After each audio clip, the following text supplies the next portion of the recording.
김세환이고요. 미국 이름을 얘기하면 미국 이름으로는 윌리엄 세환 킴이고, 저는 한국에서 1963년 8월 16일에 태어났습니다. 캔사스 스테이트 위치타라는 곳에 한인교회 하나가 이제 자리가 나서 목사님을 찾고 있었죠. 그 자리에 제가 추천이 됐어요.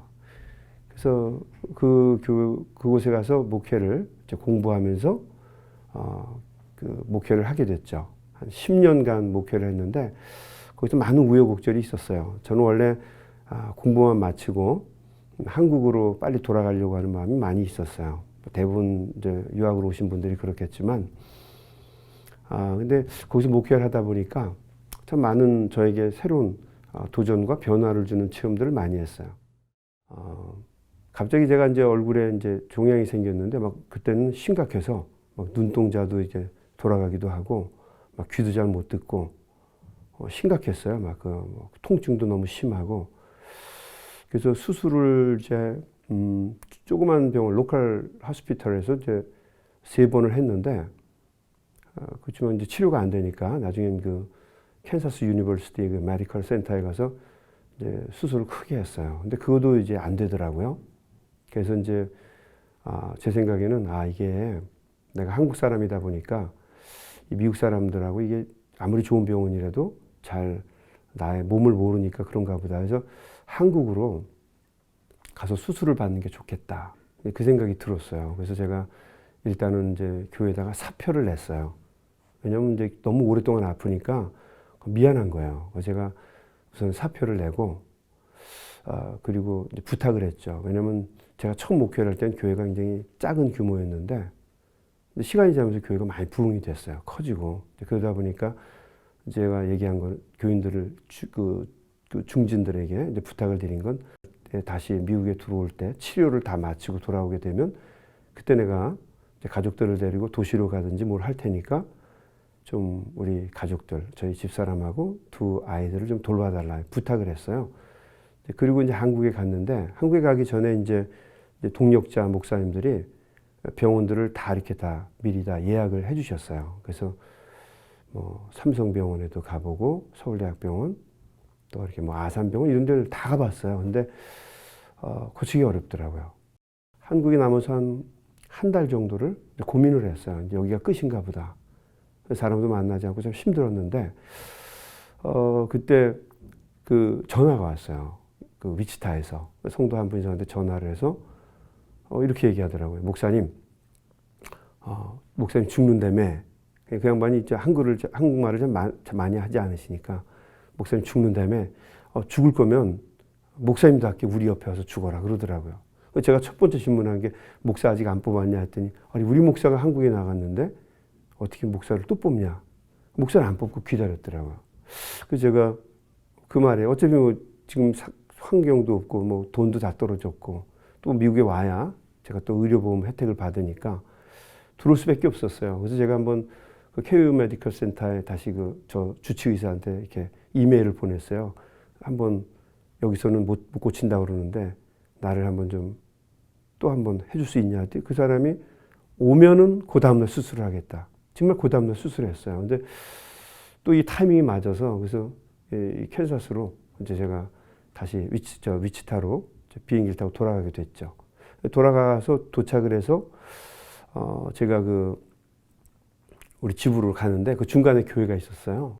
중간에 가다가 교회에 둘러서 이제 기도를 하려고 갔는데 평일이었는데 교인들이랑 밤에 그 사람들이 원래 기도할 사람들이 아니거든요. 근데 기도를 하고 있는 거예요. 한 60여 명 되는 분들이 본당에서 막 하나님께 막 기도하는 거예요. 그 뒤에 가서 이제 그 소리를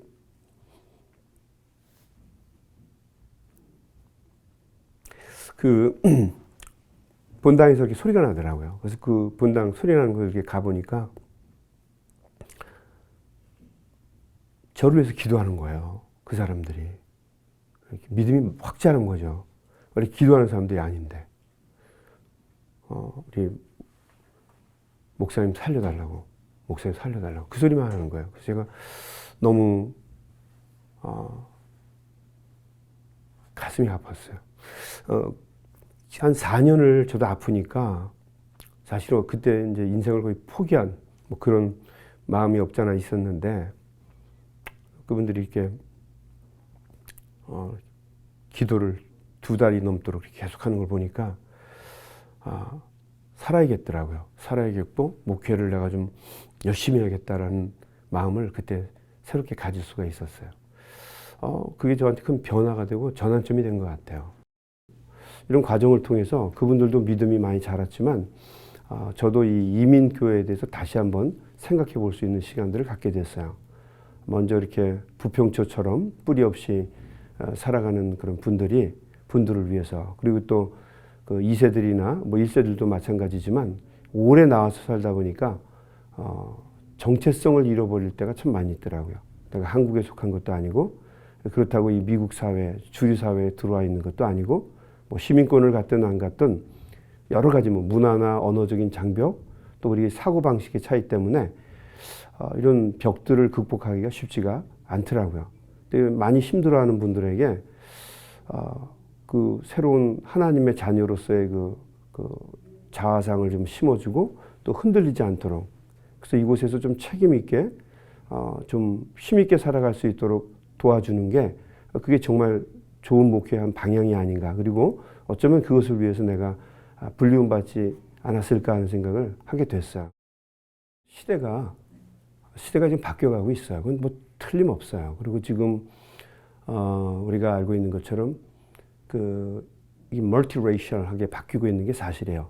그리고 이민이 더 이상 활성화되지 못하는 것도 사실이고 언제고 이게 멈출 겁니다.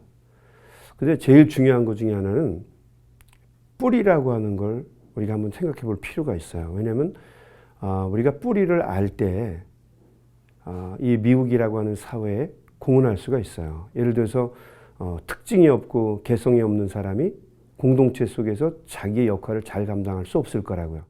또 하나 우리가 좀 생각해 봐야 될 것 중에 하나는 우리 지금 이민자들이 여기서 이제 뿌리를 내리고 나름대로의 역할을 감당하기 시작한 게 별로 오래되지 않았어요. 그걸 우선 놓쳐서는 안 될 것 같아요. 왜냐하면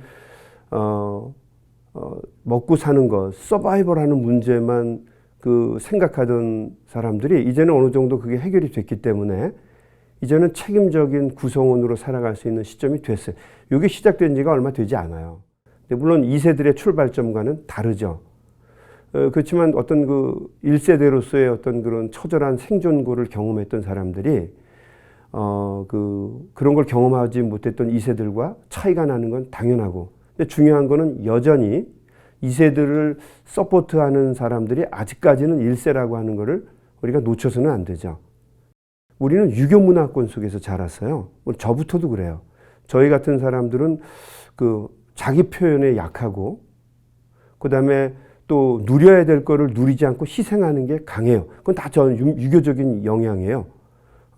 그리고 좀 폐쇄적이고 그리고 이렇게 뒤에서 이렇게 몰려 있는 걸 잘하고 그러나 또 우리 1세대들의 장점은 2세대들보다 다른 민족보다도 더 희생하는 부분들이 많아요. 세상에 어느 부모가 이렇게 한국 사람들처럼 희생하는 부모가 어디 있어요? 아이들을 막 스포일시키고 망가질 정도로 하잖아요. 그런 거를 귀찮아하고 잘못됐다라고 2세들이 보지만 말고 우리 부모들이 갖고 있는 이런 사랑과 애정이 있구나.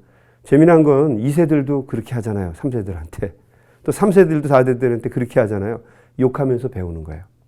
그러니까 이런 것들을 나쁘게만 보지 말고 서로가 도와주고 이끌어가는 게 굉장히 필요할 거고 근데 중요한 거는 시대가 지금 바뀌어가고 있다는 거죠.